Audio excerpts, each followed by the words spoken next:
বেরিয়ে চলছে।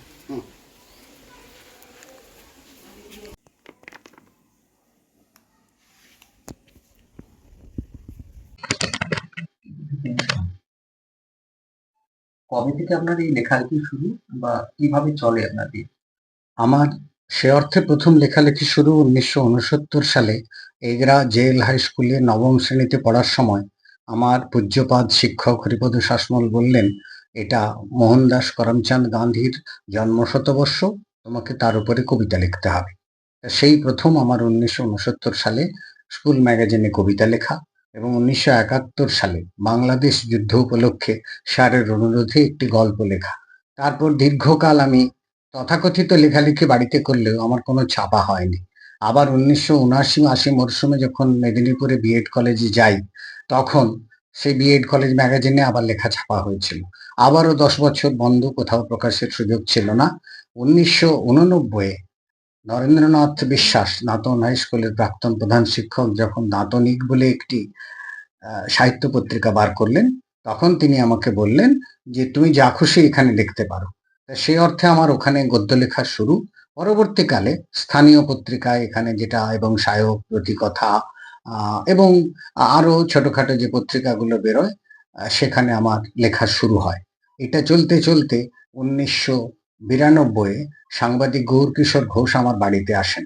তার আগে ১৫ বছর ধরে তার সঙ্গে আমার চিঠিতে যোগাযোগ ছিল। তিনি আমাকে বললেন, "তোমাকে আমি কলকাতার কাগজে লিখতে হবে।" যে সমতট পত্রিকা দীর্ঘ ৫৫ বছর ধরে চলছে, সেখানে আমার ১৯৯৪ থেকে প্রবন্ধ প্রকাশিত হতে শুরু করে এবং সেখানে আমার গল্পও প্রকাশিত হয়।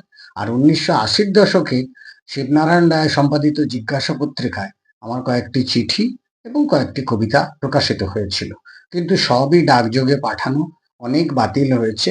আমি লিখতে থাকি। কিন্তু সেই লেখা লিখতে, লিখতে একসময় পারিবারিক কারণে ভেতরে, ভেতরে মনে একটা অবসাদ তৈরি হয় যে এসব লিখে কি হবে? আদৌ কিছু হবে কিনা? এবং তারপরে আনন্দবাজারে যাতায়াত ছিল, সেখানে তৎকালীন স্পোর্টস ডিপার্টমেন্টের যিনি ডেপুটি এডিটর রূপায়ণ ভট্টাচার্য, তিনি আমাকে বললেন, "আপনি কলকাতামুখী কেন? আপনার এলাকার মানুষের কথা যদি বলেন, আপনার এলাকার মানুষের দুঃখ দুর্দশা আনন্দ বেদনা যদি আপনি আপনার কাগজে লেখেন, সেটা কিন্তু আপনার দায়িত্ব পালন হবে।" তাই ২০০৩ সালে থেকেই আমার লেখা শুরু, এই আমার বিবিধ পত্রিকা।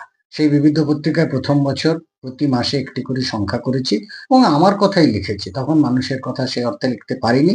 আমার অভাব, অভিযোগ, সংকট লিখেছি। স্থানীয় মানুষরা বললেন, "এই লেখা তো কেউ পড়বে না, তোমাকে স্থানীয় মানুষের কথা লিখতে হবে।" তার পরের বছর থেকে প্রতি ১৫ দিনে আমার বিবিধ পত্রিকা বেরিয়েছে। সেখানে স্থানীয় মানুষের দুঃখ দুর্দশা, আনন্দ বেদনা, লোকাচার, পূজা পার্বণ, ব্রতকথা এসব নিয়ে ক্রমান্বয়ে লেখাগুলো শুরু হয়।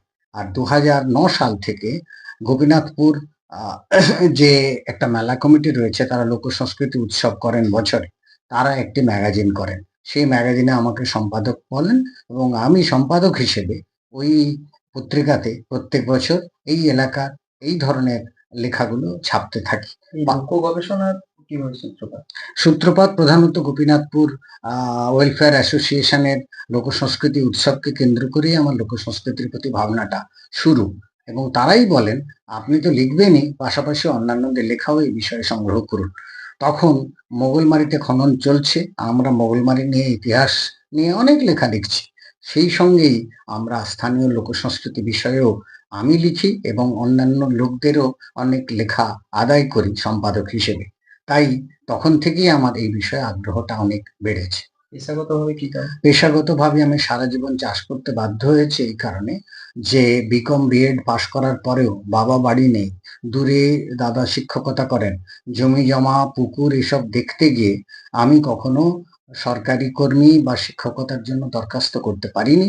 শুধু এইটা রক্ষা করার জন্যই আমাকে বাড়িতে থেকে যেতে হয়েছে এবং এক ফসলি জমি চাষ করে আমার এইসব হয়েছে। বাড়িতেই কৃষিকাজ বা কিছু ছিল? হ্যাঁ, বাড়িতে জমি ছিল, এক ফসলি জমি প্রায় ৩০ বিঘা এবং ছোট বড় মিলিয়ে ৭ টা পুকুর। আমি এগুলোই দেখাশোনা করতাম। পাশাপাশি ফুটবলার হিসেবে এবং ভলিবলার হিসেবে এলাকায় খুব পরিচিতি ছিল। আমি প্রায় ১৯৯০ পর্যন্ত খেলেছি। বাড়িতে কি সে অর্থে কোনো অভাব ছিল ছোটবেলা থেকে? না, আমাদের বাড়িতে অভাব ছিল না এই কারণেই যে বাবা খুব ভালো চাকরি করতেন। তাই বেঁচে থাকাকালীন তো সে অভাবের মুখ দেখিনি। পরবর্তীকালেও দাদা চাকরি করেছে এবং এত জমি-জমা। আমাদের সেই অর্থে কোনো আর্থিক সংকট ছিল না। তবে এটাও ঠিক, আমরা কখনো তথাকথিত বড় মাপের কোনো ভোগ্যপণ্য কখনো কিনতে যাইনি আরকি। মানে বাড়ি থেকে লেখালেখির কোনো প্রচলন ছিল? না, বাড়িতে কোনো লেখালেখির প্রয়োজন ছিল না। কিন্তু বাবা একটা বড় কাজ করেছিলেন, প্রচুর বই কিনেছিলেন। সেই বইগুলো আমাকে পরবর্তীকালে লেখক হিসেবে গড়ে তুলতে সাহায্য করেছে। এবং সেই সময় অজস্র বই আমি রক্ষা করতে না পেরে স্থানীয় অনেক প্রতিষ্ঠানে, পাঠাগারে, ভট্টার কলেজে সেই বই সব প্রাচীন বইগুলো দিয়ে দিয়েছি, কারণ ঘরে তার মর্যাদা রক্ষা হচ্ছে না। কি নাম আপনার? অতনুনন্দন মাইতি। আমার বাড়ি হচ্ছে দাঁতন ১ নম্বর ব্লক এবং দাঁতন থানার অধীনে জামুয়াপতি গ্রামে।